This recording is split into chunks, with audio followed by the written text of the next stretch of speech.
Happy birthday to you. Happy birthday to you. Hey, everybody. Welcome to Dad's Den of Pop Culture. Yeah, it's Shatner's birthday today. Sadly, I don't have a TJ Hooker figure that I can bring out. So we're bringing out Kirk. This is a vintage Mego, as you could see, losing a little paint, which I guess in a weird way does make sense. Hope everybody is doing well today. I am finally getting over like a two week cold. Started a couple Fridays ago, and oh my God, it just hang on. It just wouldn't go away. Coughing, etc. And now, of course, we got, it's spring. So we have, we have the allergy thing going too. So some of it might have just been allergies that were still getting me too. But either way, I was in rough shape for the last live stream, and I had to miss a live stream too. So, but that's finally just about over with, and thank goodness for that. Hello, Mr. Sushi Hut. I'm feeling better now. I was able to finally get in and get a haircut yesterday, which was nice because I was looking, kind of like the Teen Wolf's dad, in the old Teen Wolf movie. Yeah, and then we are hopping into summer here. We had 100 degrees yesterday. It's a little bit cloudy today, so we might not go 100 today, but we'll see. But I just thought I didn't have like a scruffy looking Nerf herders. It's right. I was scruffy looking. And then I decided to do a live stream where I don't have the camera on me, but I didn't have a massive amount of topics. It's a nerd. Well, nerd herder might be correct too. I didn't have a ton of topics to talk about today. So I thought, let's bust into one of these Filmfax magazines I just recently bought, and we'll just sort of flip through the magazine, chat about a few things, and just kind of chill today on, it's Sunday, sort of Sunday morning here in fabulous Las Vegas. I don't know what time it is where you're at, but I'm, if you're not in the Pacific Coast time, it's probably not morning. Either way, that's what we're going to do today. This is issue 48, which, let's see, March, April 1995. So I was just about finishing up with college, right around there. And just about, let's see. Hey, Man of War, what's cooking? Thanks for stopping by, man. I'm trying to think. Was I married by then? Somebody in the chat knows if I was married by then. I'm just trying to, I think it was. Yeah, because I was 94. Yeah, so I was married, getting done with college, and reading Filmfax magazine. And this is the one. Now, Utra was a companion they did to it, which covers a lot of the same stuff, but a little bit different. I've got a few of those too, and they're pretty good. So what do we got in this one? Long ago, before Jurassic Park, the making of 1 million BC, Mr. Electric, the Kenneth Strickfaden story, Nolan's Run, the scriptwriting career of Logan's Papa, Disney's Folly, animator Ward Kimball remembers Snow White, and a whole thing on Ward Kimball. This Island Mirth, Part 2, the making of Abbott and Costello Go to Mars, Children of the Corn, interviews with Bud Abbott Jr. and Patty Costello, Hollywood by Roller Coaster, the prolific Norman Foster, Bela's Dark Triad, 3 overlooked films from Lugosi's golden era, lifetime contract, 70 years in Hollywood with Anne Duran. That's the kind of stuff you got in these. It was a lot of retro stuff, but I'll tell you what, there's a lot of great stuff in these if you like old movies, interviews with people, stuff like that. And speaking of people, there are a few topics to talk about today. And sadly, one of them is we have lost a few people in the last few days that are important to pop culture. One of them is Sam Keith, legendary artist, comic book artist, creator of the Max, co-creator of the sort of I guess you'd call him like the second Sandman. Did work with Marvel, did work with DC, did indie work. My first introduction to him, because I was sort of out of comic books at that point. I wasn't actively buying them. So my first look at his work was the Max animation that was on MTV. There was a time when there was some pretty cool stuff, on MTV. It did actually happen. And that was one of them. And I remember it was stylistically so different, but so complete as well. Everything about it was an artistic choice, not a sort of limitation, and he brought tremendous skill and storytelling too, because the Max is an amazing story, very interesting story too, kind of masquerades as a superhero thing, but it's really about so much more. He sort of harkens back to the earliest days of the comic art form. I mean, okay, I'm not talking like editorial cartoons in the 1700s, but I'm talking about the comics that we think of in terms of pop culture that arise, as comic strips in the early part of last century, a lot of which was very stylized. If you think of Popeye, if you think of, even just stuff like Blondie later on, like the Peanuts, not drawn to look realistic. Of course, there were folks drawing very realistic stuff back then too. Hal Foster, with Prince Valiant, that existed, but you got a lot of stuff that was much more stylized. And that worked its way into Golden Age comic books, which were at the earliest stage just comic strips collected into a book. And then they kind of became their own thing, but you still got a lot of the stylized stuff. Think of like Jack Cole with what he did with Plastic Man, really crazy stuff. And over time, it became a lot less common. By the time you're getting into the maybe late 60s into the early 70s, in American comic books, the Archie stuff still is a little more cartoonish and stylized.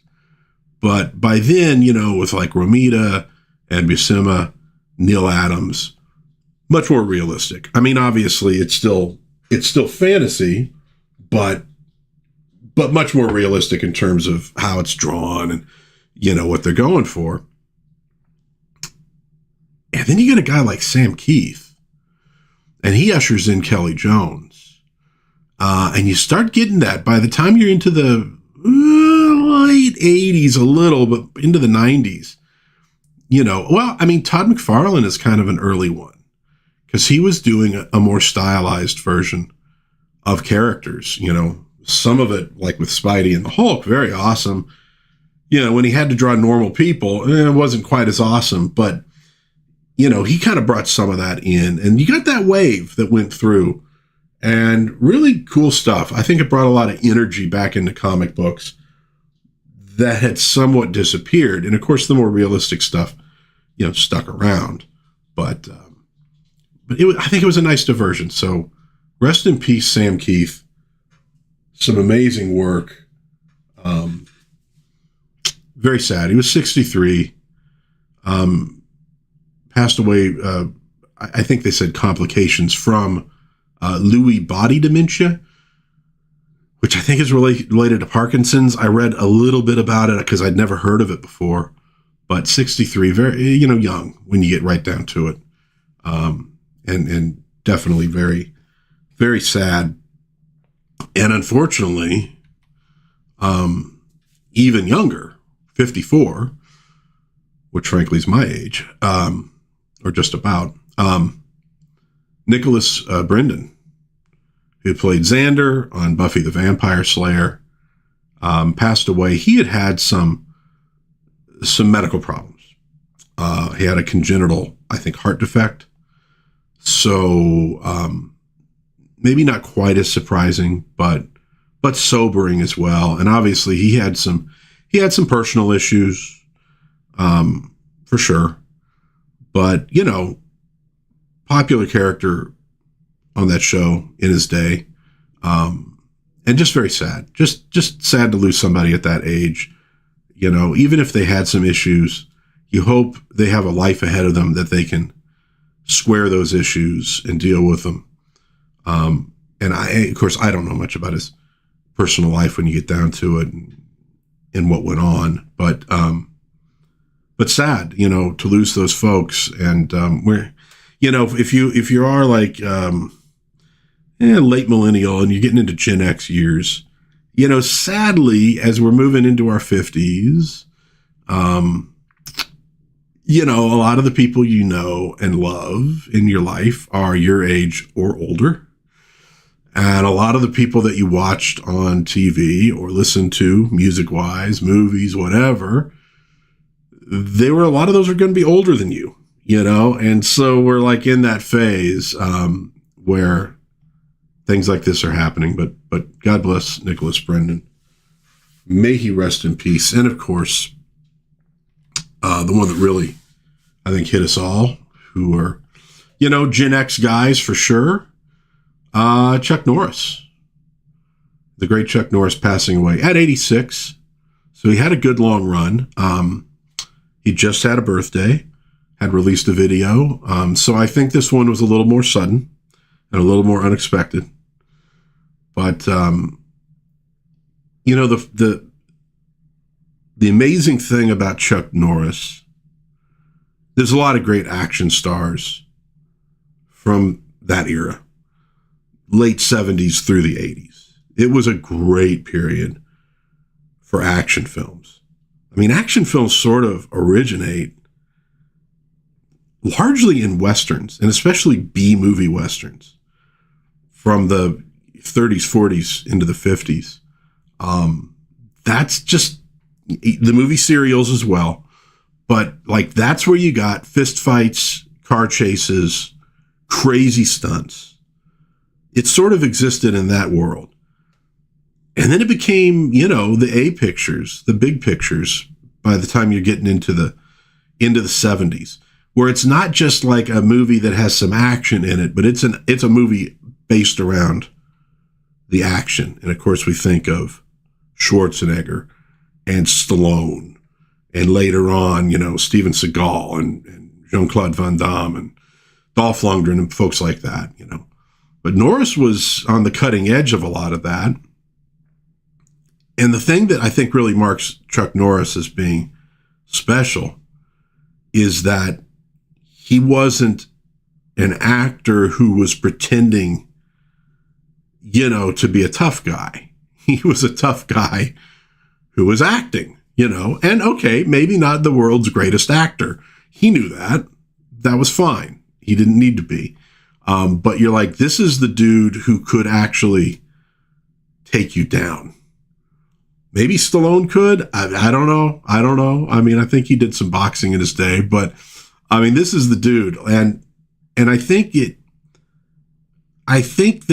because of that, one thing you'll notice when you're around people with that kind of training is that more often than not, they're very calm. They're very much at rest because they're not afraid. I mean, Chuck Norris, he took fists to the face. He took kicks to the midsection. Like, he'd fought. He'd felt the pain, and he'd survived it. And he thrived because he was very good at what he did, martial arts wise. And he knew he could handle himself and take care of himself. And he didn't have that fear. So you see some guys who get into situations and they start puffing up their chest and they're yelling and it's kind of like what you see with, animals like cats. They try to make themselves look bigger when they get into a fight. You get people like that too, because there's a fear inside of them. And they're trying to scare their opponent off a little bit or get a psychological edge. When you get to guys like Chuck Norris, it's just calm. They don't have that fear inside of them. They know what they're doing. They know what they're capable of. They don't know that they're going to win, but they know they certainly can win. And I think he brings that into the films that he's making. And that was the Chuck Norris persona. It was never flashy. It was never flashy. It was just like, I'm here to take care of business. And obviously other actors can do that on stage. They can imitate that. But with Chuck Norris, it was not imitation. It was real. And a hell of a career. I know that when it happened, I'm like, I need to watch some more Chuck Norris movies, because I've not watched a ton of Chuck Norris films. I finally watched Good Guys Wear Black last year, and that was a fun one. And I heard him in an interview talk about, like, when they released that, critics were like, this is the worst actor who's ever lived. And he said, yeah, but people love the film because they were watching a good guy fight evil, which is what people want to watch, which is something Hollywood could learn right now. Well, first, Hollywood needs to understand a little better what evil is. But so they understand what they're fighting. But at any rate, I watched that. Delta Force I saw in the theater when I was younger, which was awesome. Lone Wolf McQuade I've watched. I have not watched Octagon. I've watched most of Invasion USA, but when I was watching, I had to turn it off because I had to do something else. So I hadn't gotten back to it. I need to finish that one. I watched Firewalker last year, him and Lou Gossett Jr., and that was fun. But I do need to watch more. Oh yeah, and Return of the Dragon. Yeah. Yeah, I've seen that fight. I've seen that movie, and it's an awesome fight. Obviously it's not a Chuck Norris movie, but it's a movie he's in. It was kind of one of his first. But yeah, you're just like, dude, there's so many films he made that I haven't watched. I need to watch more of them. Because there's just something pure about a Chuck Norris movie.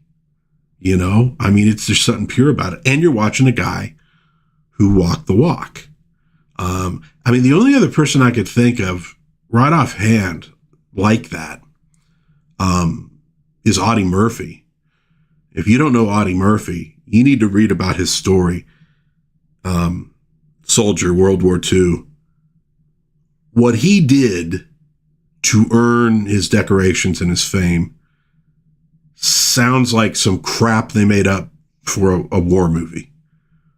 It's like, it's amazing what's real sometimes and what he actually did. And he went in and became an actor, did Westerns especially. And he was a genuine badass. He also was a guy who, he suffered PTSD stuff. At one point he was an alcoholic, and he was a dude who said, well, I can't do that anymore. So he basically locked himself in a hotel room, cold turkey, got through it, came out, better the other side. Audie Murphy was a hell of a guy. And Audie Murphy is a guy that he doesn't look like an action star. He looks like a regular guy. And we forget that so much because of movies in Hollywood, that the people who do everything important in life, the guys who are in the fire department doing rescues, a lot of police officers, soldiers, friggin' Silver Star winners, Medal of Honor winners. They're normal people. They don't look like Hollywood stars. We have this idea that that's what people look like who do things. And it's not. That's what people look like who are pretty and get put in movies to pretend to do things, by and large. And the people who really do things look like regular guys like all the rest of us. It just, that's who invents things, saves people. It's every once in a while, you get somebody who has movie star looks doing that kind of stuff. But for the most part, not, And then you get to movies. A lot of the guys who play villains, like professionally, because they don't have the pretty boy looks, right? So, like a William Smith, right? I just watched him in, what was the movie? Oh, damn it. I just lost it. It's a drag race movie where he gets to play like, the hero, so to speak. And I'm like, wow, that's cool. Because usually William Smith in things is the biker, the bully, the bad guy, right? And then you read about these people who play those roles, and 90% of the times, the best guys, the good guys. And then you read about the guys who are the leading men, and their lives were a friggin' mess, and they treated people like crap. Not all of them, but a lot of them. Hollywood twists people about who the good guys are and who the bad guys are. But Chuck Norris was the real deal. He was the real deal all the way through. God bless him. Godspeed. It's a real loss, but thank God there was a Chuck Norris. Thank God he made films. And, put that, there's a preservation of manhood out there, right? In our conception, at least in Western civilization, what it means to be a man, and it's not really, football, beer, big cars. That's all fun, but boys like that stuff too. Being a man is about standing up for what's right, getting things done, discipline. Obviously, martial arts is a lot about discipline. And that's what it means to be a man. Thank God some of that stuff out there is preserved, because there's a lot of folks trying to twist people around and destroy those attitudes, because what they want boys. They want people with no discipline. They want people who are afraid because they're easier to control.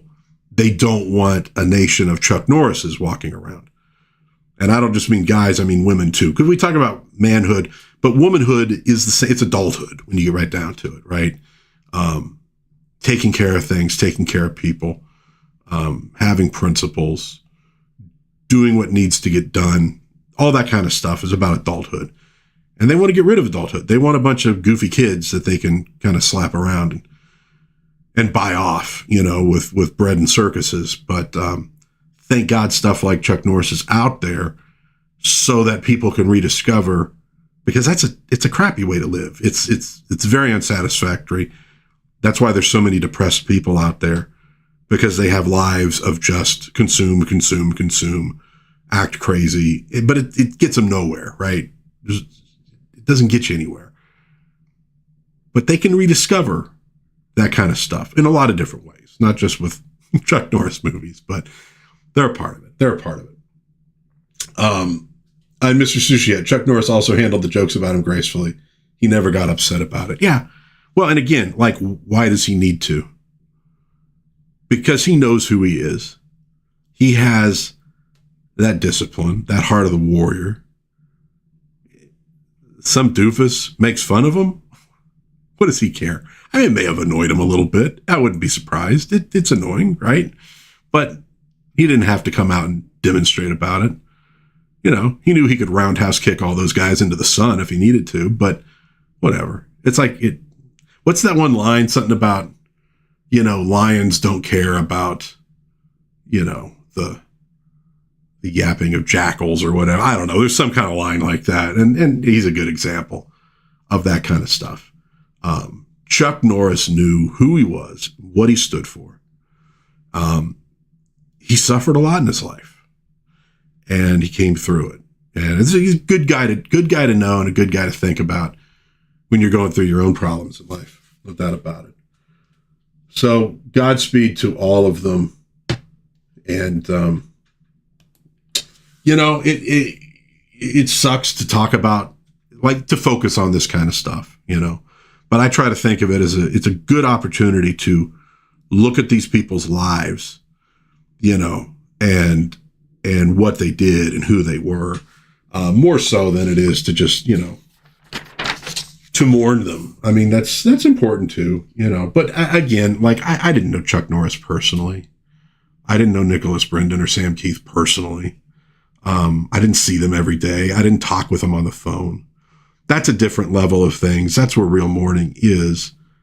For me, Chuck Norris was Chuck Norris movies or, him on TV or what have you. And I still have that. My relationship with Chuck Norris in a way hasn't changed. It was always distant. He was a guy I watched in movies. But at the same time, though, you're like, it was a cooler planet when he was here. You know what I mean? And that kind of gets you. But man, that was a tough one. You're kind of rooting for him to, to outlast all of us, right? Man of War says, hell, they even wrote the one about the Cobra dying, biting into the Expendables too. Yeah. And I just watched the clip of him. It wasn't a cobra. It was a rattlesnake. It was on Walker, Texas Ranger. And it's the scene he and his Indian blood brother are in the wilderness. They're having a contest. Who could catch a rattler with like the most rings on the rattle kind of thing.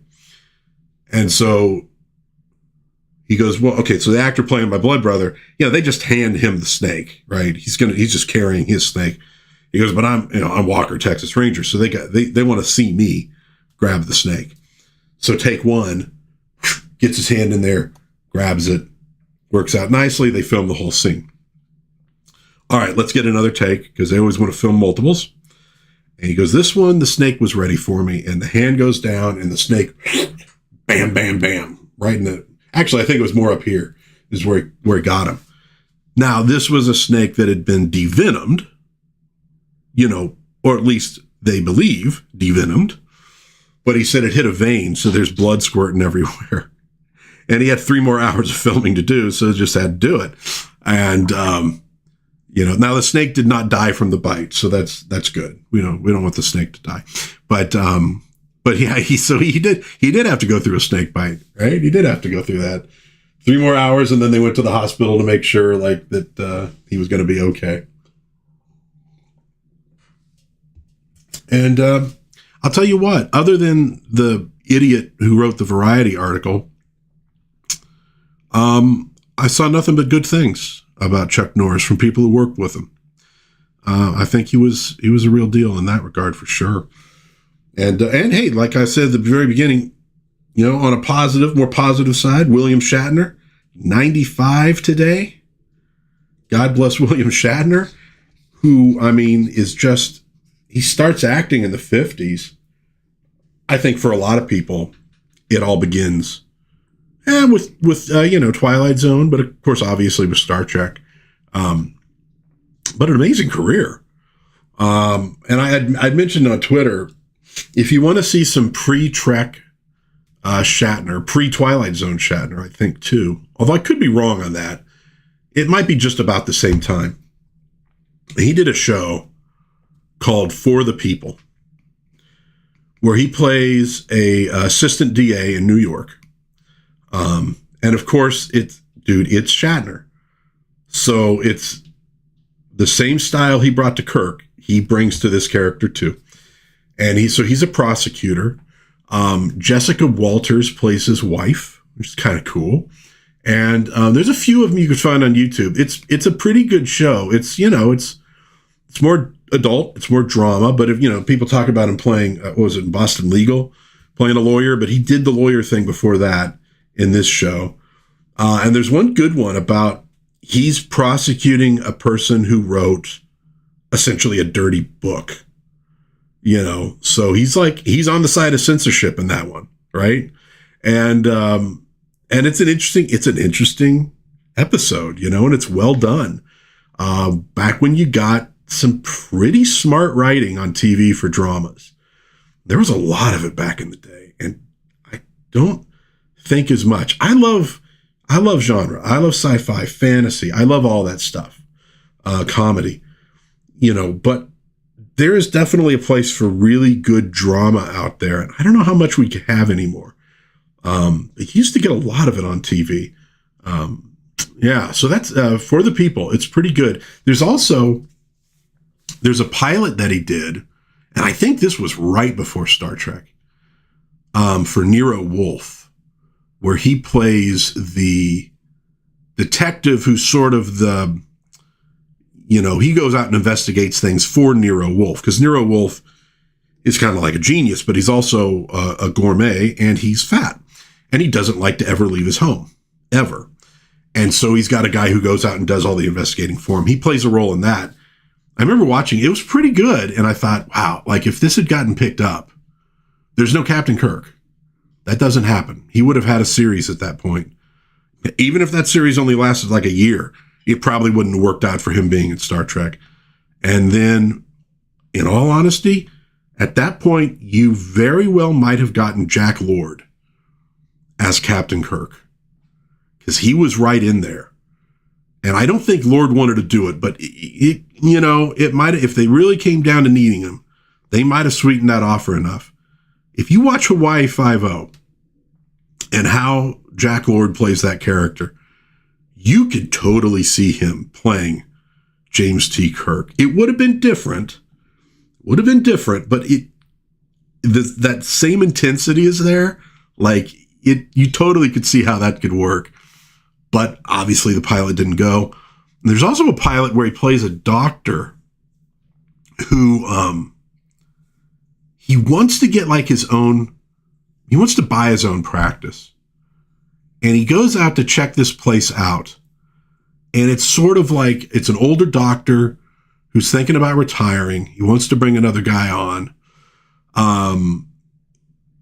Not a rich area town. Not necessarily the slums exactly, but, a poorer part of town. So a little more opportunity for drama. And Shatner, his character, gets in there and he's kind of not really what he's looking for. He wants to, be rich and successful. And he ends up spending 24 hours there. There's a whole incident where they're being held hostage by somebody. And again, it's you see where Captain Kirk, the mannerisms were already there with Shatner. Kirk is Shatner in so many ways. It's another pretty good pilot, that just didn't get picked up. It's cool though that some of those survived. So obviously Star Trek and TJ Hooker and all that stuff. And he's done so many things, but there's some pre-Trek stuff out there with Shatner that's pretty fun to watch, because you see the heart of that Kirk character is there, the very earnest, dramatic stuff is definitely there. And you realize, dude, this was the perfect guy for playing this kind of a role. Absolutely the perfect guy. So, hey, happy birthday to William Shatner, man. That's pretty friggin' awesome. Cinema Sourcebook. Oh, Christopher Lee and Peter Cushing and Horror Cinema by Mark A. Miller. Some of these books, too, I'll take a look every once in a while on eBay for the books and some of the movies and things that they talk about and see if I can find them. Or, the movies I'll check, YouTube. A lot of the stuff is well known now at this point. It gets out there, but some of this stuff, this is where you found out about it. Pre-internet. Coffin Joe. Geez. I know a little bit about Coffin Joe. Watching, who was that? Oh, I can't think of the dude's name. He does really long videos, and he takes his time, about horror stuff. Oh, crap. I can't think of his name now. It's been a little while since I've watched one, but he did a whole thing on Coffin Joe. And, but you know, that's what this magazine was so great. And this isn't exactly pre-internet. You know, some of the internet stuff was happening at this point, but this is how you found out about obscure movies and things like that, you know. Got a lot of cool images in it too. So here, like disc flicks, state-of-the-art laser disc releases under scrutiny. Oh, the brief moment where laser disc was the thing, man. That, if you were serious about film, Laserdisc is what you were going to get. It was the, you know, Blu-ray, the 4K kind of stuff of its day. And this is going over what? Thing from Another World, Day the Earth Stood Still, War of the Worlds, Invaders from Mars, Gone with the Wind. The surrealistic spaceship interior seen in Invaders from Mars reflected the minimalist deco set design popular in the 1950s. So that's where you got this. Oh, I'll tell you what. Lunar Models. If you go now to Monsters in Motion, go to their website, dude. They have this kind of stuff. They have an amazing selection. If you kind of were thinking like, it's too bad that models are kind of gone these days. No, they're not gone. They're not gone. They're still around. Look at this. The Ebonite. That was a pretty good episode of Outer Limits. Although I gotta say, what's his name? I'm doing great today. I swear, man, I'm doing great today. Emilio Estevez's dad, Martin Sheen. God damn. Martin Sheen, a young Martin Sheen in that episode. Oh my God, was he an overactor?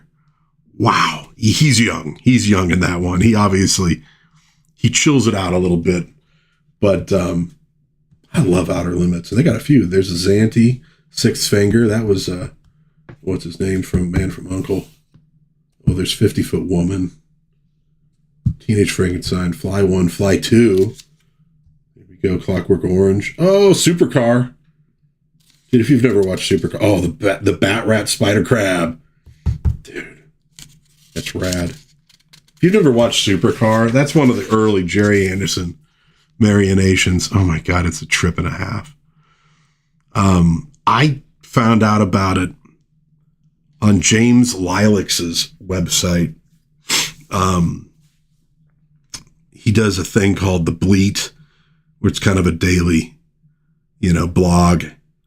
And he has the Institute of Official Cheer with all sorts of cool stuff. And he did like a thing where I think he posted the theme song from Supercar, which is just crazy. Supercar. And I'm like, that's cool. I gotta see what the hell Supercar is. So I went looking for it, found it. And I remember my daughter and I, when she was little, that was one of the earliest things we streamed, watching together. It had to have been on Netflix. Oh, tell me about Man of War. I know dude, if you want to just go ahead and just descend into debt and poverty, go to Monsters in Motion website. It's all there. Oh my God. Every once in a while, you'll find something that costs like $30, but you're looking at all this amazing crap and it's all like $110, $120, $200, $400. Like, oh my God. But yeah, so it had to be, I think it was on Netflix. Oh, wait a minute. Maybe, oh my God, it might have been, now that I'm thinking about it, it might have been discs that we had to rent from Netflix. Oh my God, I think it might have been. But I remember me and my daughter watching Supercar back in the day. That was fun. It's goofy as hell. Set in Nevada, by the way. Yeah, so, Mike Mercury is one of our, he's a Nevada boy. Well, I mean, at least he worked here. But let's see. I had to clear that comment. Apparently blowing oh my God. Oh, because you use the word blow. Oh my God. YouTube. See, this is the problem we have nowadays, where every word it can be like an innuendo. So the algorithm,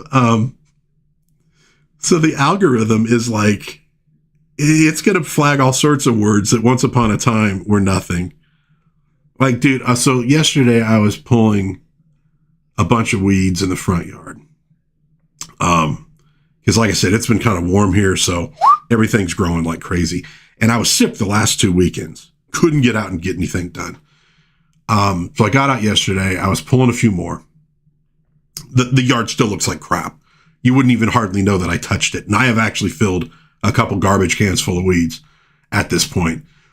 But I'm out there doing that. And so that's something like every year. I don't hire a gardener. I go out and do stuff myself. So years ago, I'm like, you know what I need? I need a hoe. I need a hoe for the garden.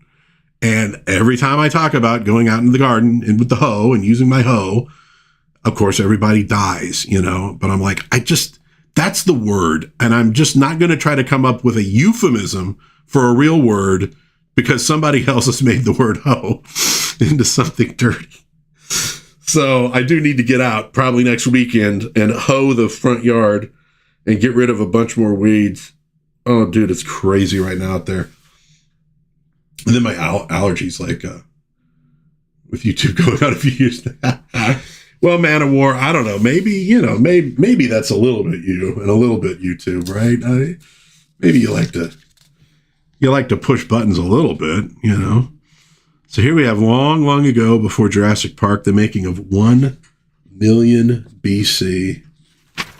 I gotta be honest, I miss movies that used iguanas as dinosaurs and crap. I still remember stuff like that came on, like on Sundays or Saturday afternoons, and I was hooked.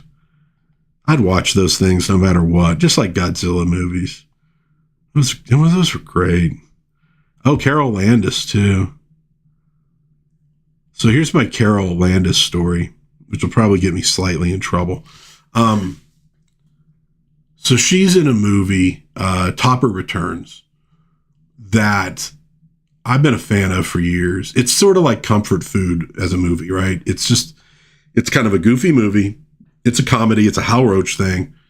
And I've watched it for years and introduced my daughter to it, and she loved it too. And Carol Landis is in it. Okay.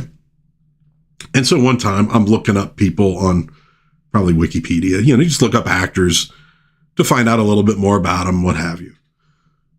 And her nickname in Hollywood was The Chest. Because she had, an impressive chest, which I don't know if you can. But I was like, I'd watched her in that movie a bunch of times, and I'd never really noticed. And I mean, I'm a red-blooded American male. We tend to pick up on such things. And so I go back and watch the movie, and I'm like, and what I noticed was, and this is like tells you how like 40s Hollywood is different from 80s Hollywood. They try to de-emphasize that kind of stuff back then. They did. I think once you got to the 50s is when they said, no more. Now we're going to emphasize that kind of stuff. But they kind of de-emphasized it. So it was just kind of weird of like me going, really? Did she?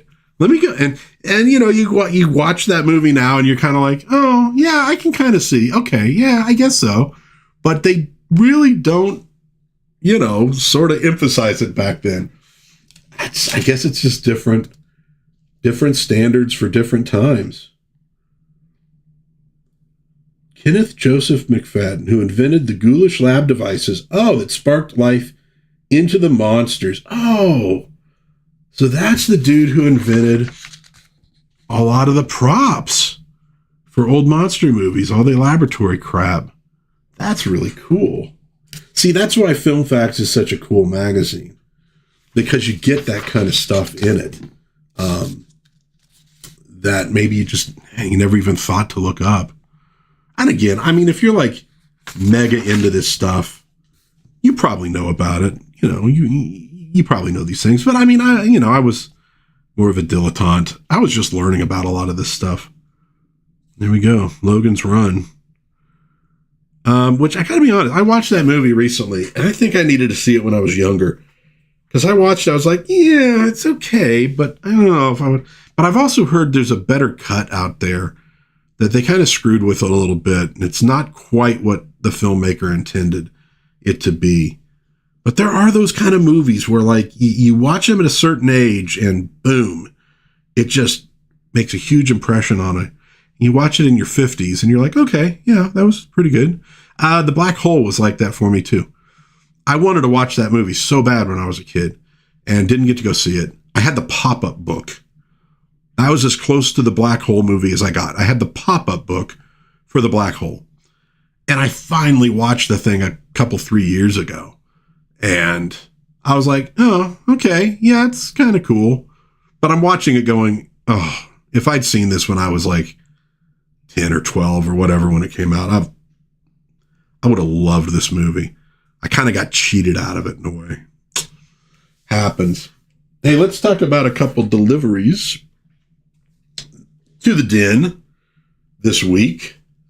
Starting with the McFarlane movie Superman, Smiling Superman, as I like to call him, Christopher Reeve. They've done a few Christopher Reeve figures before, and they're a little expensive on eBay. I've been hunting for them for a while, waiting for one to pop in at a lower price. Haven't gotten it. So this is a new one issued this year. I think I pre-ordered it earlier this year, late last year. I can't remember now. Finally came in, and it's pretty good. It's pretty good. Let's see if I could get a little more zoomed. That's not too bad. It's about as close as I could probably get to the camera. I'll pop this out of the box one of these days and maybe do a video on it. But I wanted a Christopher Reeve Superman for the collection because I just love that movie. I just love that movie and his portrayal in it. So it's one of those little collector kind of things. So we got that. I got another figure that was delivered. I'm going to show that off in a minute or two. But we'll talk about that one a little bit later. It's a cool one. It's one I've been waiting for. Really been waiting for. And I got another one on the way that I'm pretty stoked about because I just want to see how it comes out. And we'll talk about that probably next stream. Oh, they got a little bit from the I've watched the TV show as well. And it wasn't bad, but it wasn't quite there. That's the thing. Some of the design on the Logan's Run TV show just is a little clunky. Didn't quite work for me. But wasn't bad though. And what's her name? Did a lot of scripts. DC Fontana did a lot of Star Trek work. She wrote a couple. Logan's Run TV series was like a mid-season replacement. So, same with that, what was that, Forbidden? The one where they go through the Bermuda Triangle. I actually freaking reviewed it on my channel. I'm missing the name of it now, but a lot of times these shows would come up as mid-season replacements, which means they had to turn it around really fast to get the show made, which for sci-fi is tough. Sci-fi is such a tough genre to do on TV. It's more expensive than a regular show because of the special effects, because you oftentimes have to use weird, sort of like sets. You got to build the sets. It's not just set in the real normal world we're in. Oftentimes have to do a lot of costumes to make it look futuristic. And it's more expensive, but it's also niche. It doesn't get a mass audience like normal stuff does. So, and then you got to do it at the last second and turn it around fast. But she was involved. I think she was involved in both those shows. But Logan's Run, yeah, but the episode she wrote, I think, was the best one, and it had to do with it had to do like with time travel, connecting to people just before the apocalypse happened, to try to preserve knowledge and stuff like that. There was it's kind of a similar story they did in that Planet of the Apes TV series. And something in my head is telling me that she might have been involved with that one too. She might not have, though. The Planet of the Apes TV series was good. I don't know if you've ever seen it out there, folks. It was pretty damn good. I liked it. It wasn't perfect, but I liked it. I liked that one. I liked the people in it. And of course, Roddy McDowall was great. But yeah, Logan's Run. That might be a good one. That might be a good one to remake, because I think there's room for improvement. The movie to me just got a little disjointed at certain points. And maybe the book was like that too. I don't know. I've never read it, but that could be a movie that might be worth remaking. Oh, I did use Balloon. Oh man. Disney's Folly. Animator Ward Kimball remembers Snow White and the Seven Dwarves. Man, what a major thing that was. What a major thing that was. That really launches Disney in a way that, I mean, Mickey Mouse, obviously, but this took Disney into a whole different ballpark. And I think it was the one place where Disney outdid Fleischer.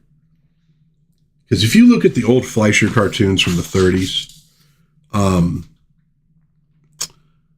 like, they're very inventive. Very inventive. They were pushing boundaries like crazy from the beginning, and they continue doing it. I was watching a Popeye one yesterday with the roller skating, and it's just some amazing sequences in it. And one where it's Popeye and he's holding Olive, at the end, and they're skating away, but like it's sort of frozen on them, and it's the backgrounds that are moving, but they're like moving at a sort of a curved angle. And you're going, man, they were drawing. It's like they were drawing stuff that you shouldn't really be able to animate, but it was new, so nobody told them that this is too hard to do, so they did it anyways. But then I think once you got to Snow White, because Fleischer did the Gulliver's Travels movie, which it's good, it's cool, but it does not have the heart of Snow White. And I think that was where like Disney finally really outshone them with Snow White, and then obviously following up. And I don't even know what the order of these, but I mean, they follow up Snow White, Cinderella, Pinocchio. It's friggin' amazing. Dumbo. Dude, I don't care who you are. That scene with Dumbo's mom singing to Dumbo, where she's chained up in that thing and only her trunk is out there. Like, if that doesn't break you a little bit, you might not have a soul. You might need to go to church for an exorcism, because like, dude, they knew how to draw it out of people. That is an amazing, amazing scene. Oh, I mean, Bambi too. I mean, that got people. But you look at that string of films that they did back then, probably culminating in Sleeping Beauty, which I still think is the most beautiful animated film that was ever made. The backgrounds, oh my God. And Maleficent, turning into the dragon. It's amazing. That kind of was the culmination for them. And then they went into a different phase that had some good stuff in it. And that's kind of the phase that Don Bluth comes out of. Jungle Book, being one of those. Aristocats. Sword in the Stone. The Black Cauldron, which I've still never seen. The Disney Robin Hood movie, which is friggin' great, but a lot of reused animation in that. That's when they started having to go a little cheaper on stuff. And it shows, but they still had a good creative energy with a lot of that stuff. But when you go through them, that stuff doesn't have the same impact like on the parks, and I think on people's minds, as the earlier stuff did. And then they went through the phase of like, Disney is going to get bought out. It's going to get broken apart, by corporate raiders. And then Eisner came in and resurrected the company. And he did it by saying, we got to get back to what we do right. And what do you get? You get Little Mermaid, Beauty and the Beast, The Lion King, Aladdin. That's a hell of a string. Kind of stumble a little bit with Pocahontas. I still feel like that movie needed about a year's more development. Stumble kind of again with Hunchback of Notre Dame, which had some impressive stuff in it, but wasn't quite there. And that kind of hurt them at that point. And then they did a string of films that were more oriented towards boys and got ignored, but are really pretty damn good. The Atlantis one and the Treasure Planet one, I saw those like on just regular TV because that's how much they'd sort of fallen, that they weren't protected, like a lot of Disney stuff is, where you got to go to Disney Channel or whatever. So I just happened to watch those, and I was like, holy shit, these are actually pretty good. I just was under the impression that they weren't that well done. That's why they kind of failed and blah, blah, blah. And I was like, these are deep. And I still remember this, watching that Atlantis one. And it might have been on Disney Channel actually, but watching Atlantis, that's when they did the first preview of the Pirates of the Caribbean movie.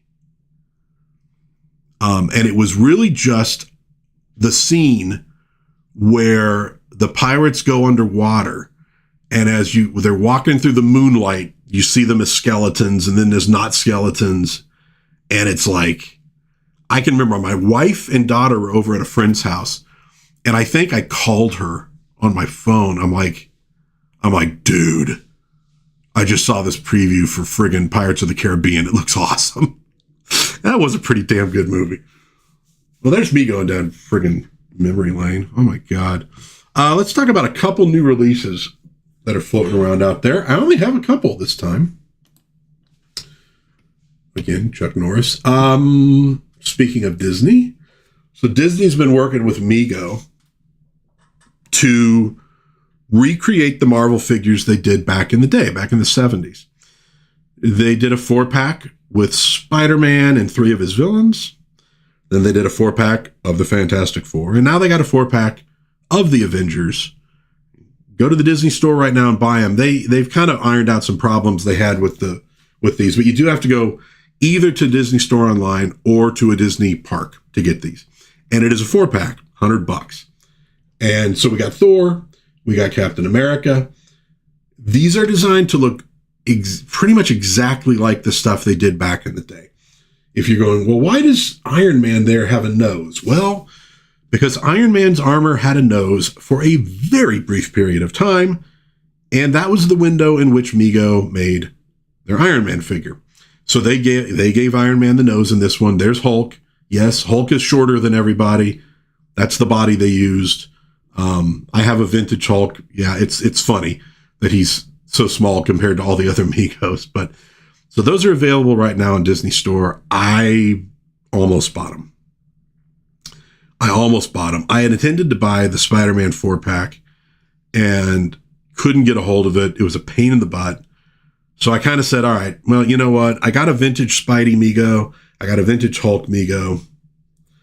I'll just stick with what I have vintage wise, and I'm not gonna wade in. I did almost go for these, and I finally decided not to. But $100, it's $25 of an action figure, which is about standard at the time at present. So it's not too bad. Those are the boxes they came in. They've sort of recreated those as well. It needs to fix that wedgie. Hey, it's a metal wedgie. Oof. That's got to be bad.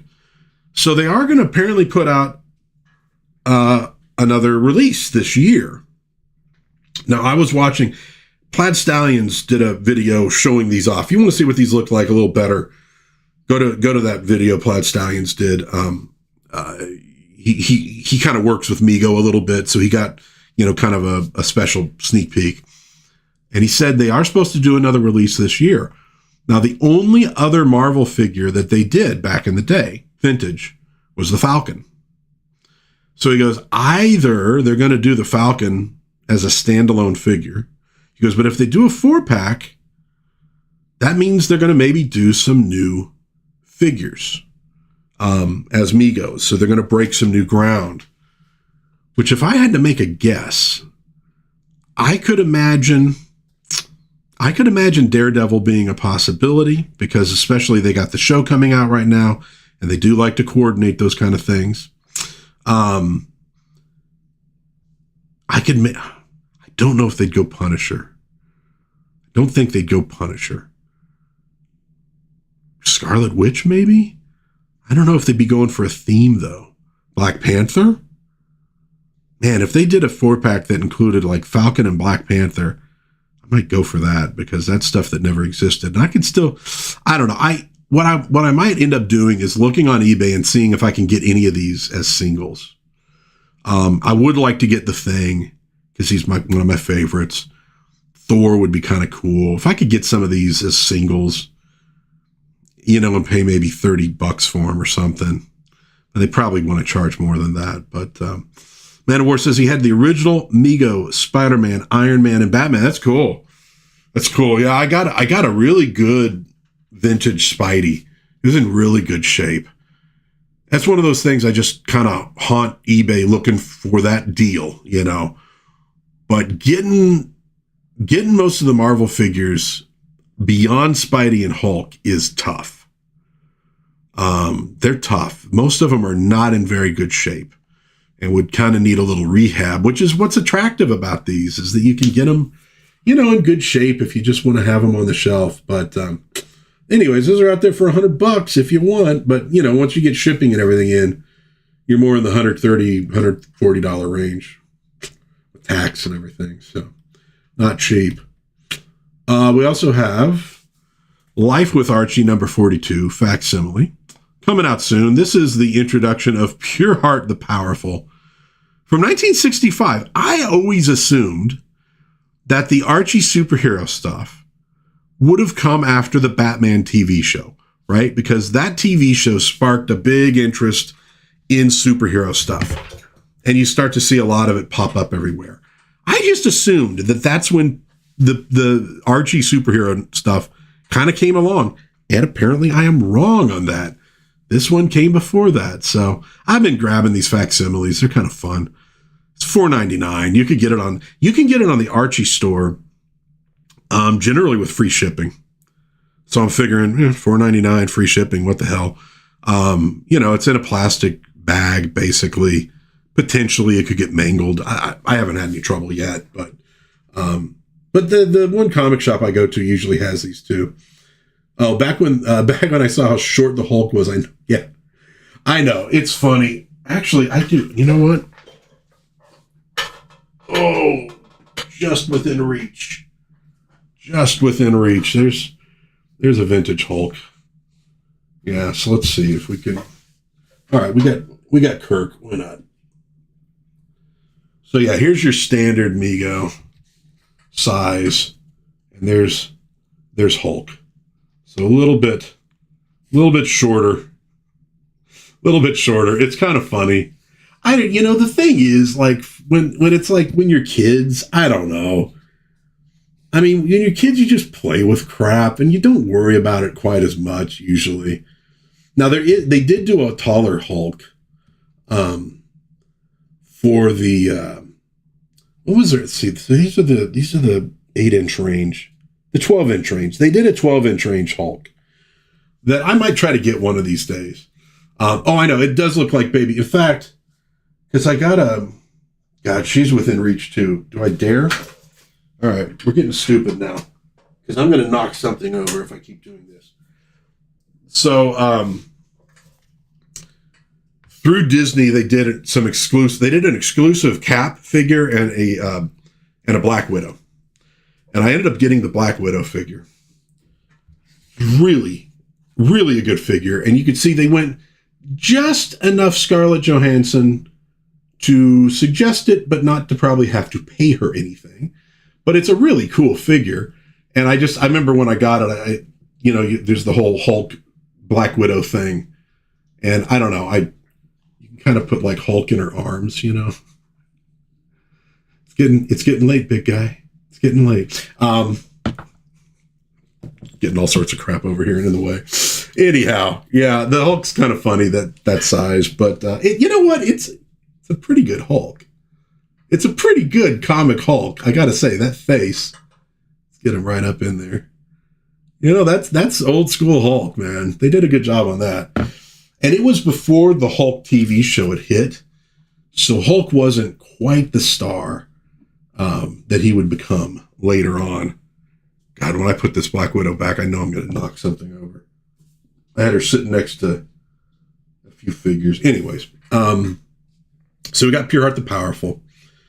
And the other thing I wanted to show off, and I did order this, the Kolchak action figure. It's basically Marvel Legends scale, 1/12 scale, 22 points of articulation, interchangeable hands, and accessories. See some of those there, which I love. I love the typewriter. So great. And of course, you get the camera and all that. Shipment is expected in January 2027. Now, this is a Kickstarter, so you got to go to Kickstarter to do it.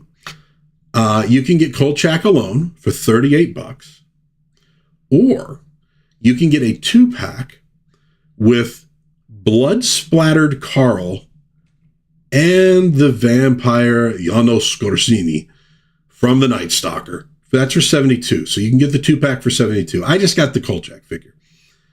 And they also, I just had to show this off. There's also an add-on metal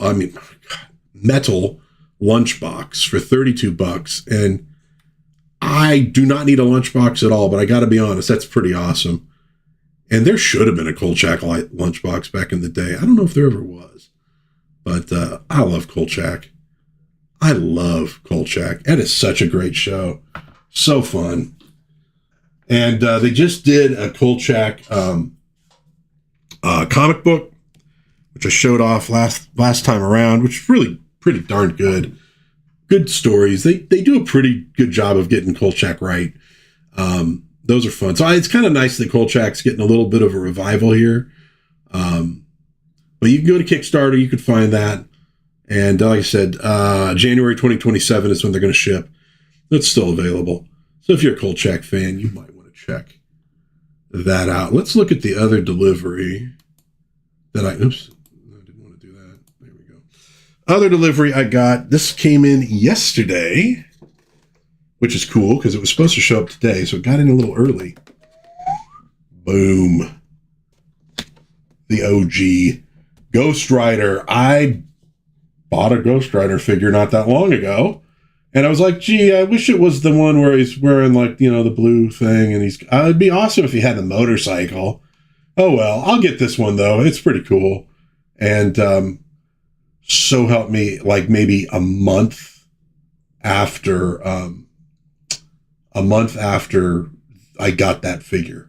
Oh, look what we're doing. Exactly the one that you wanted. And I'm like, well, I'm getting it. And I'll probably sell the other one off like on eBay at some point. But there you go, folks. I am going to do a video this week. We're going to open this dude up and take a look at him. And I probably will open a few other figures too, because I got I got Ant-Man and the Wasp. I was going to do a video on them. I'm like, well, I think I'll focus it on Ghost Rider now. But so this showed up yesterday. We can get dude, I got so much crap around here. I can get a little bit closer in on him. But I got to do it without knocking my camera stand. Oops, and I'm hitting the friggin', sorry, that was me hitting the microphone.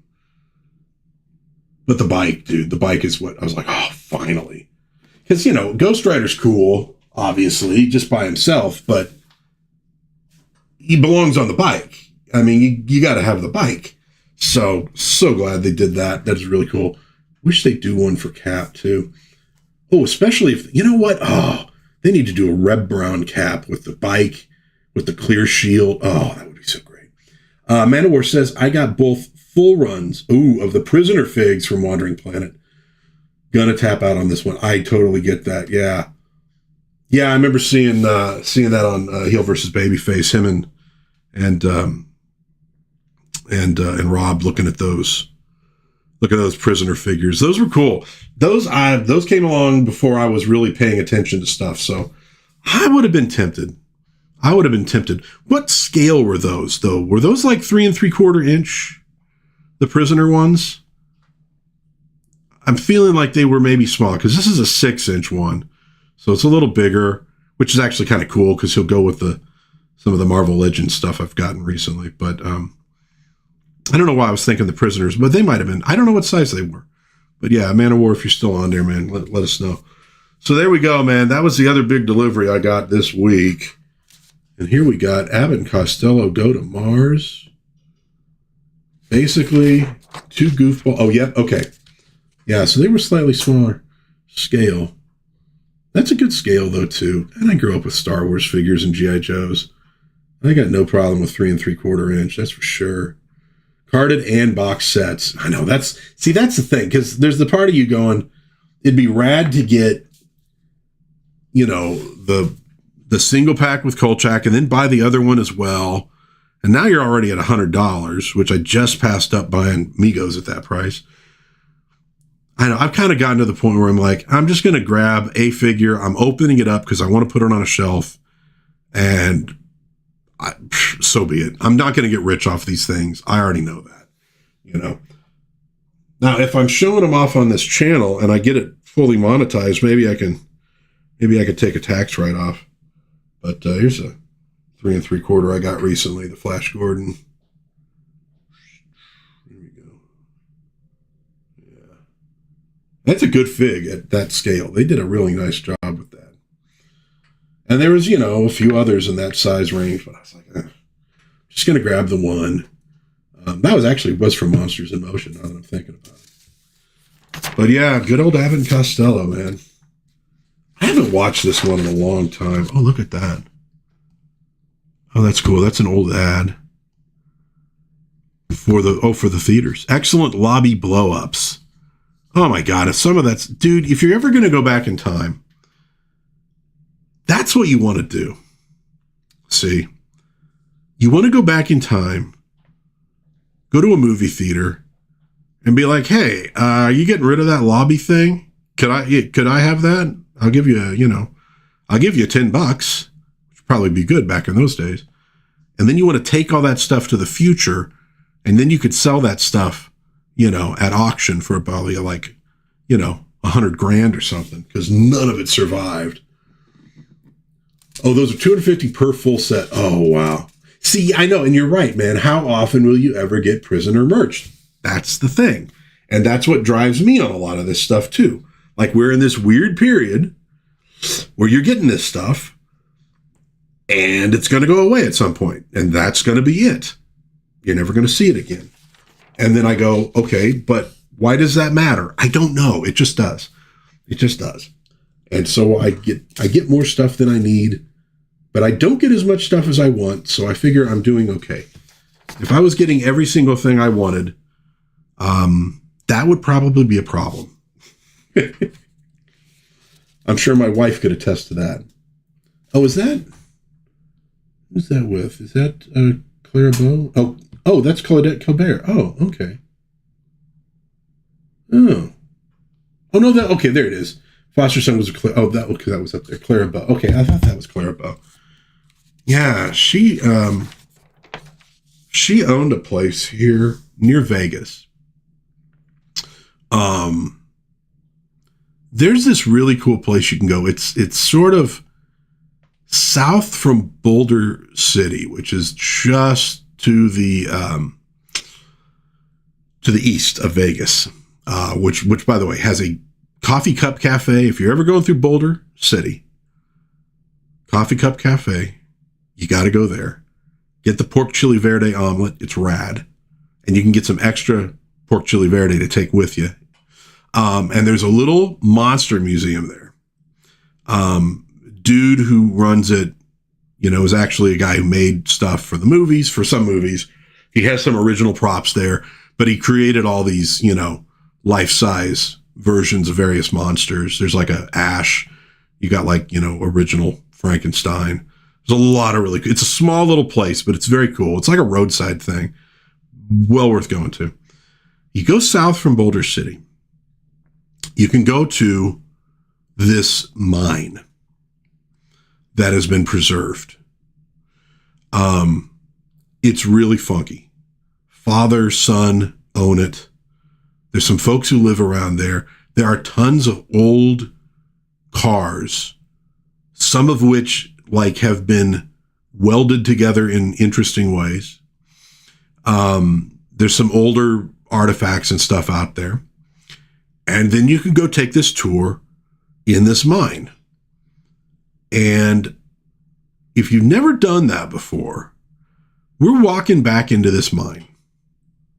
There's a shaft that goes back quite a ways. And we're walking back through there. And all of a sudden for me, I'm like, there is a massive amount of mountain and, stone and right on top of my head here. For just a second, it felt a little claustrophobic. And then your brain kind of kicks in and goes, it's been here forever and it ain't collapsing. Don't worry about it. You're fine. You're fine. But just for a moment, you're kind of like going, whoa, that's crazy. Like, I'm inside kind of a mountain right now. I've never been in anything like that. I mean, I guess I've been through tunnels, but I don't know. When you're going through a tunnel in a car, it's fast. It's different. And so you go back in and he's telling stories about it. Dude was great. The younger guy that does the tours is great. And then you do a couple offshoots and you could see, the seams and blah, blah, blah. It's really cool. It's a really cool thing. There was a decent little crowd out there, but it wasn't a ton of people. And they also do commercials out there because of the landscape. And so at the time we were there, this is a few years ago, they were setting up for, I think it was a Ford truck commercial. So they had a truck kind of sitting out on this sort of platform and they were going to do some kind of thing for a commercial. But it's like, if you're ever going through Vegas, there's a lot in Vegas outside the Strip that's really interesting. My daughter and I were just talking about this today. Vegas is, in Nevada too, so much weird stuff here. From the Nevada test site, we are probably the most atomic bombed place on Earth. One of them, anyways, just north of here. You got Area 51, which I'll be honest with you, I'm more and more going, I think we actually do have alien spacecraft out there. I've always been skeptical, but as I'm getting older, I'm just getting more and more to the point of going, I think we might actually have that crap out there. I'm really starting to think it's just real. But you have that. So you have all the UFO stuff. Of course, we have the weird gambling. We had dolphins living on the Strip. It's just, we're so weird. Battlefield Vegas. Go to Vegas and shoot heavy machine guns and drive around in a tank. Why not? It's just such an odd place, but there's some interesting stuff outside Vegas. You could do day trips. You could do, just a quick little sidetrack. But Boulder City's really cool. Such an interesting place. They were building Hoover Dam. It was during the Depression. The folks building it were like, well, we're going to get, a bunch of workmen out here. Fine. But it's the Depression. So all these guys show up with their wives and kids. And they're like, oh, well, crap. What do we do? And they had to build a city for them real quick. That's where Boulder City comes from. It was like, holy crap, we got wives, we got kids. Well, I guess we need to build a school. So they had to do all this stuff, and it survived. And it's this really cool little place off of Vegas, worth checking out if you're ever driving through this area. There's some cool restaurants down there, antique stores. Just, I don't know. It's just a weird little place, but it's cool to walk around in. You get to the old part of the city, especially. And they're very anti-development. So, like, it's kind of expensive to live out there because they don't build tons of housing developments out in Boulder City. You know, they do not want it to get crowded. So it's a nice little change from traditional standard Vegas. Oh, there's Ginger Rogers showing off some leg. And there's Bella's Dark Triad. 3 overlooked films from Lugosi's golden era.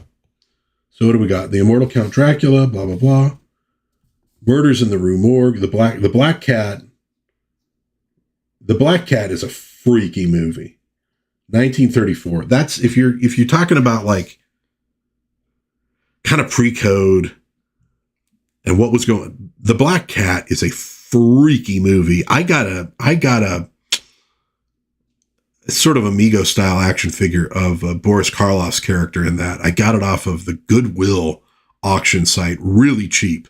And those were made like limited runs. So one of the few things I ever got auction wise that I think I got a really good steal and a real good bargain on. But man, the Black Cat is weird. That's one. Hey, Ramey Butler, what's cooking, man? Glad you could show up. I'm unfortunately pretty close to being done, I think. But, we're still flipping through Filmfax though a little bit. But yeah, Bela did some good stuff. You know, obviously another guy who had some issues in life, although I've heard that some of the stuff that shows up like in the Ed Wood movie is not true. Very sensationalized. But Bela did some good stuff back in the day. The 30s it's a great period to get to know in film. Early soundies, but they'd sort of figured out how to make movies, but it wasn't quite as streamlined as you get in the 1940s. It's a little rougher. It's a little wilder. And the 30s was a rough, wild period. It was a violent period in America. I mean, and I don't mean like because there were it was just people were rougher and more violent in America back then.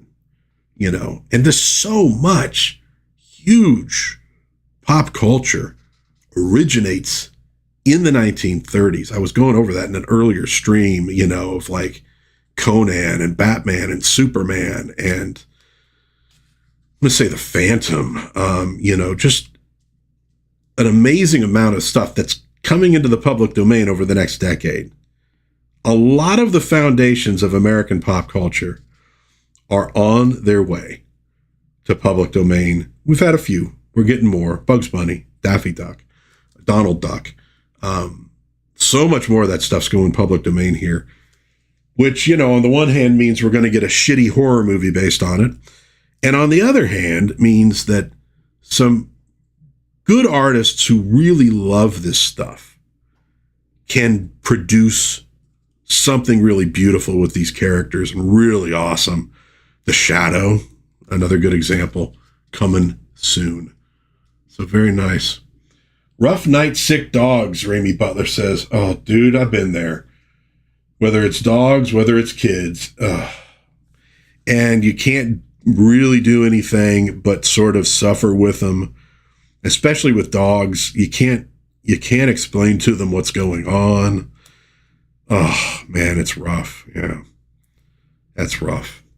Sorry to hear that. Hope they're getting better though. Hope they are getting better. And then we got Lifetime Contract here. 70 Years in Hollywood with Anne Duran. Oh, she was in Rubble Without a Cause. I've seen so many old movies. And then I'll flip through stuff like this and I realize that there are so many more movies to watch. So many more movies out there to watch. Oh, yeah, I recognize her. Yeah, oh, the Chesterfield Studios. Yeah, they made a lot of B movies. Some of those B movies, though, telling you, some of the B movies are amazing. Oh, she was in Blondie in 1938. Okay. Meet John Doe. That's a good one. Sun Valley Serenade's okay. Dr. Kildare's Wedding. The Dr. Kildare movies are kind of good. They're interesting. I've never watched any of Dr. Kildare. Back back before you had TV series, you had movie series. They're good. They ate something. Oh, they ate something bad. Oh, yeah. Yeah, we get that with our dog. Never anything real serious, but he'll have the upset stomach and wants to go outside about every 5 minutes to eat grass, and which we don't have a lot of in our backyard. I have some Bermuda grass that survived that I really probably should get rid of, but then we're like, but if we get rid of it, what is the dog going to eat when he doesn't feel good? Oh, okay, there she is from the Three Stooges. Yeah, I'm like going, wasn't she? When I saw her picture of her, I thought, swear she was in the Three Stooges picture. That was a good one. Three sappy people. I'm pretty sure you get a good pie fight in that one. Little known fact that I picked up from reading Mo Howard's autobiography. Mo Howard was maybe the greatest pie thrower in history. He had an incredible accuracy. And so when you're watching an old pie fight from a Three Stooges movie, almost all of those pies are being thrown by Mo Howard off camera because he had the touch. Obviously not when he's being hit with a pie, but otherwise. And apparently when other movies or shorts were doing pie fights, they'd bring him in. Because, if you can hit on target, think about it. If you're off target with a pie, you waste the pie, but now you got to clean the background maybe, or maybe you just barely hit the person who's the target. Now you've got to clean them off, maybe redo the hair, redo the makeup, etc. It's a time waster. Mo Howard could come in and nail you with that pie every time. So they bring him in on other movies. So if you're ever watching old stuff with pies getting thrown around, you might be seeing Mo Howard off camera doing that work. Razor Fist goes on about the shadow, and and I think Razor Fist is planning on doing something with the shadow when it goes public domain. I think he's prepping on that. Oh, Bela Lugosi's son saved the Three Stooges from being broke. I didn't know that. I know they went on some tough times because, the Stooges, because this was in Moe's book too, like Columbia wasn't paying them shit. And they didn't realize how popular their stuff was. Dude, they're ex-vaudevillians, man. They're happy to get paid at all. And so they're like, okay, it's fine, whatever. Then they find out how much Columbia was making off of the Three Stooges. And I think they did renegotiate and get somewhat better pay. And then it kind of all goes away again. And they get this revival, though, in the late 50s, early 60s, because the Three Stooges are being played on TV. And they got this second, chance. And that's where they made some of those movies. So even if some of the 60s movies with, Joe DeRita are not like the greatest ever, there's a part of me that loves them, though, because it's like, Mo and Larry were finally getting some paychecks in their old age, so they could take care of their families and stuff. Mo's son did a great little documentary on those guys. What was it? Hey Mo, Hey Dad, I think was what he called it. It was really good. When I read the little autobiography of Mo Howard too, I'm like, this was a good dude. You come away going, this is a good dude. Love the Stooges shorts, but it's nice to find out that the people making that stuff, were quality human beings. And I think he really was. And then, of course, his son-in-law, Norman Maurer, goes into animation, and he's responsible for a lot of great animation and stuff, too. So Bela Lugosi's son became a lawyer who protected Oh, gotcha. Okay. Yeah, I think I've seen Lugosi Jr. He does look like his dad, yeah. Lady Wendelin has to head out. Yeah, I'm aware of that. Oh, lunch is on the counter. And I gave Yertle food. That's a message for me more than everybody else. Although maybe there's lunch that has just appeared on your counters as well. You might want to go check. If lunch does appear on your counters, then we might have a genuine supernatural event happening right now on planet Earth. But But if not, at least I get some lunch, which is important. So, folks, I think we're just about to wrap this up because we're almost through flipping with this dude. I did have one other thing I wanted to talk about. Almost forgot. Can Plan Z stop Gamera the Invincible? Or Undersea Kingdom. I'm watching Undersea Kingdom right now. Maybe prepping that for a video. White Zombie's good. White Zombie is good. So one last thing today to chat about. A movie recommendation. Just watch this one. It's a Japanese flick, and it was subtitled. Okay.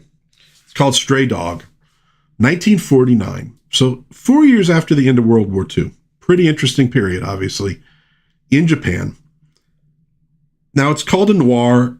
It's not a film noir. But it is a hard-boiled crime movie. Kind of a police procedural. It is directed by Akira Kurosawa. It's a second film. It stars Toshiro Mifune as Murakami, a newly promoted homicide detective. And basically, the story begins, he's on a bus, and he gets his pocket picked. And they don't take his wallet. They take his gun. He has a Colt, and kind of proud of that gun, and it's stolen. And he has to go back to headquarters and tell them what's happened. A lot of shame involved in that. And so his boss says, well, why don't you investigate this? And this is happening during this mega heat wave. And I know Japan is still a country that doesn't do a lot of air conditioning. And I've lived through no air conditioning in Vegas summers a couple times. So watching these people just friggin' like sweating their butts off, I'm like, oh, I can feel what that feels like. So this dude goes undercover because there are basically in Japan at that time, there are folks who rent out guns to criminals. And they believe that's what's happened. So he gets out there and he ends up finding out where the gun has gone. And then they also find out it's being used in a couple burglaries and a few people have died. And he feels very responsible for that because he let the thing be stolen in the first place. He ends up being teamed up with a veteran detective named Sato, played by Takashi Shimura. And they go in trying to find the guy who has this gun. He is a veteran who has kind of gone bad. And it's kind of counterpoint to it is Mifune's character, also a veteran, went through a similar experience and obviously became a cop. And so it does kind of get into the post-war era of Japan. There's some great scenes during a baseball game, which again, you're going, man, this is like, a few years after a couple A-bombs are dropped on a country. Now, obviously they weren't dropped on Tokyo where the game is but you're going like, it feels like something like that should just be the end of everything. And yet life went on. And so you get the baseball scenes. It's a really good, just very realistic, hard-boiled detective kind of movie with a really good ending, great performances. Shimura as the veteran detective is just really good in it. It's almost like a somewhat more dramatic, more complex Dragnet in some ways, but it does a good job of sort of the drama and the detective work. It doesn't go over the top on the drama, but it's there. And you get more of that from Mifune's character because of this shame he feels that he's like responsible for these people, and Sato is like, dude, you got to get off of this. You're not going to make it as a detective if you're going to take stuff this personally. It's not going to work. You got to wake up. Some good stuff, some good twists in it. Subtitles, but maybe you could find a dubbed version out there. I don't know. But dude, it's a solid friggin' movie. I really enjoyed it. It's one I was like, I'll watch usually a movie like before bed. I get in bed, I'll read a book or a comic book or something, and then I'll watch about 10 minutes of a movie, usually because by that time I'm starting to like nod off. So So this is one I watched that way. I need to now sit and just watch it straight through because I think it's worth it. It's about 2 hours though. It's a pretty long movie. But really, really, really good job. Oh, and I will mention, I'm watching a movie right now, same way. Princess of the Nile. It's like a 50s flick. Deborah Paget is in it, playing kind of a split role as this princess of Egypt, who is also working as like a dancing girl at a place. She is not overly clothed. And Deborah Paget was, pretty hot, frankly. And and for a movie from that period, you're kind of like going, wow, they're really kind of, not quite. But I mean, it's not exactly like, it's not dirty or anything, but you're going, wow, okay. But I just watched a scene where, now it also has Jeffrey Hunter, Captain Pike, early role for him, playing the son of the Caliph. You got Michael Rennie in it. You got Michael and Sarah is in it as well. Kang from Star Trek. But I just got through this scene where a big sword fight breaks out. And at one point, Paget is in there fighting people with a sword in sort of this dancing girl costume. And I'm like going, dude, that is like, she's like 80% there to Red Sonja, like real close. Although she's kind of small. You could tell she's not a large person, just in general. So her sword fighting these guys is a little unrealistic maybe, but it works. And she moves pretty damn good with the sword. I think she took the time. She could dance. She had the moves, man. So if you want some, it's a little schlocky, but Princess of the Nile, I haven't finished it yet, but it's actually kind of good. But I think 35 minutes in, you could find this sword fight. And it's actually pretty darn good, especially when she gets into it. She's holding people off and stuff. It was pretty cool. All right, folks. I believe that will do it for this particular stream. We've kind of gone through this mag pretty good. Here's where we get a lot of the ads towards the end. Horror Hotel, The Devil's Partner. Man, this is how you got these kind of movies back in the day. Almost like bootleg. Oh, Spider Baby. I've never watched that, and I'm not going to. I've read enough about Spider Baby to know that I do not need to watch that. I think it's one of those movies that'll scar you. We get a little bit of a couple articles here. I think we've more or less gotten through the magazine. I just wanted to do kind of a chill stream today. Manowar says, let me get back. I've missed a few here. Ramey Butler, why doesn't Japan make Toshiro Mifune looking men anymore? I don't know, man. We don't either. Testosterone is way down. And I think that's mainly why. People remain boyish. It's one of the problems, I think, with casting a lot of roles nowadays is you just don't have these rugged looking dudes that you used to. You get, 40-year-old guys who look like they're 20 and can barely grow facial hair. Yeah, it's tough. That's why when they put, what's his name? David Boreanaz? I can't think of his name. The dude who played Angel. They cast him for the Rockford Files thing they're doing. And I'm like, he actually looks like a real dude. So he's probably about the only person you could cast as Jim Rockford. I don't know that he has the same kind of vibe as Garner. Nobody does really, but I don't know if it'll work, but you're going, yeah, like, how do you cast somebody to play a James Garner sort of character nowadays? Because we just don't have that kind of guy anymore. So I'm with you there. Mr. Sushi Hut says, I watched my first Kurosawa film this year and loved it. You should watch this one. It's a good flick. And again, the pacing's kind of slow. They take their time on this thing. But it works for sure. And yeah, Kurosawa, some names get bandied about a lot, and I know there were times in my life where I'm like going, yeah, everybody says this movie or this book is great. I don't know, whatever. And then you finally will read it or watch it and you're like going, oh yeah, this is really, really, really good. It's not just like some stuff becomes popular because it's popular. Some stuff becomes popular because it is that damn good. And you can't hardly go wrong with Kurosawa films. It's true. Sonny Chiba movies is a must-do. Yes, absolutely. Sonny Chiba Bruce Lee. Hell, you know what? Jackie Chan, frankly. I mean, Jackie Chan does just entertaining freaking stuff like that nobody else is doing. It's like Buster Keaton doing martial arts.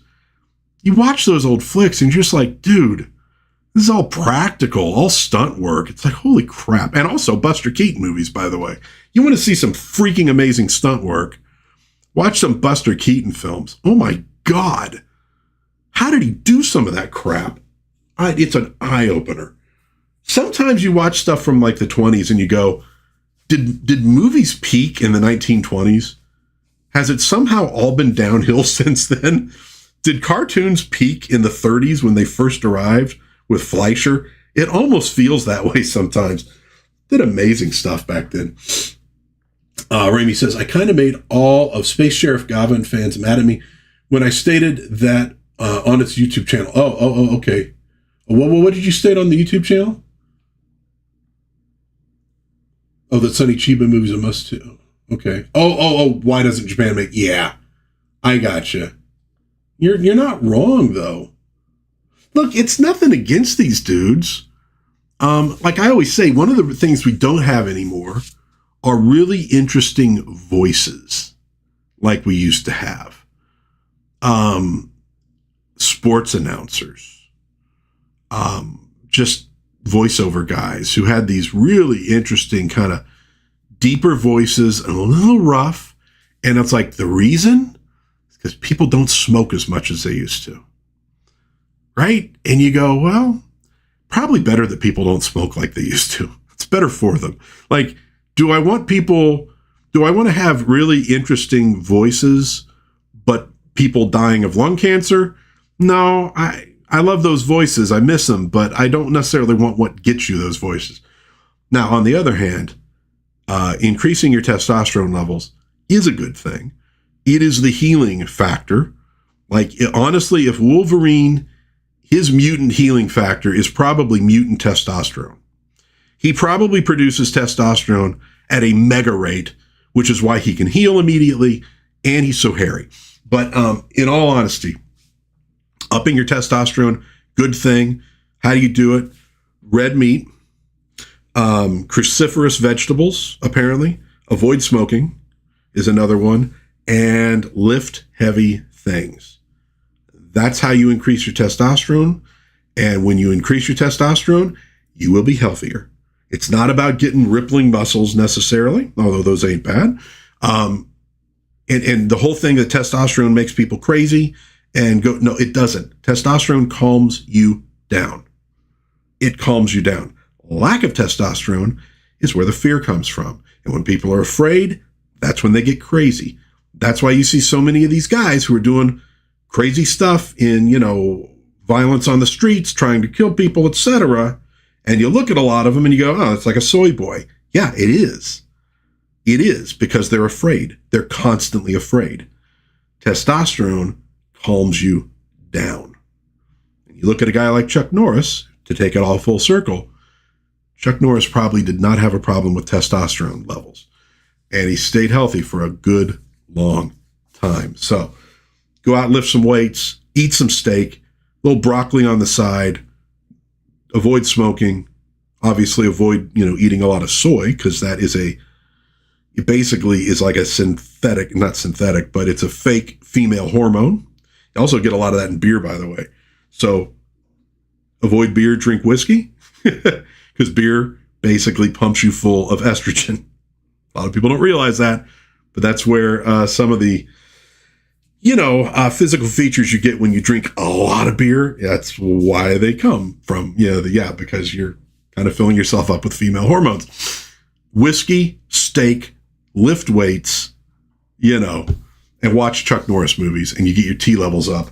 But that's why we get so many of these guys now who look like boys because they do have a much lower, the overall average amount of testosterone in men and women. If you wonder why women are kind of frantic nowadays, a lot of younger women, they're lacking in testosterone too, but overall the levels are down quite a bit and it does have an impact on how people react to things. So you wonder, like, why are people today so friggin' manic all the time? that's kind of why. So, and think about all the stuff people have been told not to do, and the things that they have been, and the, weird stuff that people are eating nowadays. Yeah, it's had an impact. It has absolutely had an impact. So there you go.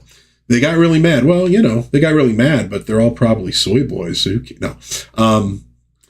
Let's see. Man of War. We rewatched the Seven Samurai 4K a few months back. Oh God, so good, dude. Still have to break open the Yojimbo. Yeah, and I have not watched as much Kurosawa as I should either, frankly. That's a gap for me. And that's why this movie, somebody had put a picture of the poster on Twitter. And so I was like, all right, what's that? Well, is it on YouTube? And lo and behold, it was on YouTube. Otherwise, I would have never probably heard of that movie. And it's not a samurai flick, but damn, it's good. And it's a second movie. And you could see the talent is there. And there's not a lot of movies like that in the US at that time. The only movie that came to mind that I could think of that reminded me of it a little was The Naked City. Barry Fitzgerald's in that one. Naked City's very similar to this. It's sort of like two cops trying to solve a crime. It's a little more realistic. You get much more of that kind of movie going into the 1970s and into the 80s. And this is 49. So he was kind of breaking new ground with that thing. Worth a look for sure. Man of War says, it is like the meme we talked about a few weeks back. The side-by-side of Paul Rudd is now older than Wilford. Oh, I know. Yeah. Dude, I mean, okay, well, was it Nicholas Brandon, the guy who played Xander? He's 54 years old. All right? I am 54 years old. Now, you look at that guy, and he'd gone through some health problems, and you're like going, he doesn't look that old, really. I mean, so we all are aging better, except for, I think, the people that are trying to look young forever. Strangely enough, they kind of end up looking worse in a weird way. But, yeah, nobody smokes like that anymore except me. I saw Shatner, did his own birthday post, and he's like, I'm 95 and I still smoke, and he's smoking a cigar. I was like, Shatner, that's awesome, dude. I mean, it's not, look, I would never encourage people to go out and smoke, but I'm also not one of those people that pretends that smoking doesn't look cool, because it does look cool. But yeah, it's like Shatner, got the cigar going. God bless him. God bless him, man. And Ramey says, did anybody buy his blue jeans? Okay, I'm not sure what the blue jeans remark is about. I'm off on that one. Ramey says, I looked up and found the Sonny Chiba DVD collection. Oh, at Dollar General. Nice. Nice. Oh, it's nice when you find those. I haven't hit a thrift store in a while. Vegas thrift stores kind of suck, to be honest with you, but you can grab some decent DVDs here and there. We've grabbed a few of those. I need to go out and do a little of that one of these days. It's been a while. Been a long while. Well, folks, I think that'll just about do it for today. Coming up this week in Dad's Den, Monday, going to be looking at Thor number 348 as we go through the Walt Simonson run, Mighty Thor Mondays. On Wednesday, I'm going to have a review up of Night of the Comet from 1980. Great little cult film. And on Friday, we're going to crack open the Ghost Rider action figure I was just showing a minute ago. Where is he? Here he is. Set him down here. We're going to crack that open and take a look at it. Maybe I might crack open a couple other things. Oh, Chuck Norris's Blue Jean Bear. Yeah. I don't know, man. We should look those up on eBay. Maybe there's some of those Kung Fu karate blue jeans are out there. But we're going to look at this dude on Friday. I got to do videos today, and I have to do some work around the house. And apparently I have lunch sitting out on the counter I need to eat too. So we're going to call it a day, folks. Thanks everybody who stopped by. I really appreciate you guys. In the chat, Ramey Butler, Mr. Sushi Hut, Man of War, 665, Neighbor of the Beast. and of course, Lady Wendelin, with whom my life would be, without whom my life would be meaningless. And she's off getting her hair cut right now. I don't know. Do women get their hair cut or they get their hair styled? Men get their hair cut, which I thankfully did get my hair cut. I think I mentioned that before. So the next time you see me in a video, I'm not going to look like the friggin' Shaggy DA. But that'll do it, folks. Thanks, everybody, for stopping by. As I always end these things, God bless everybody. Please be kind to one another. Have a little bit of fun out there. And I will hopefully see you again soon in Dad's Den of Pop Culture. Bye-bye.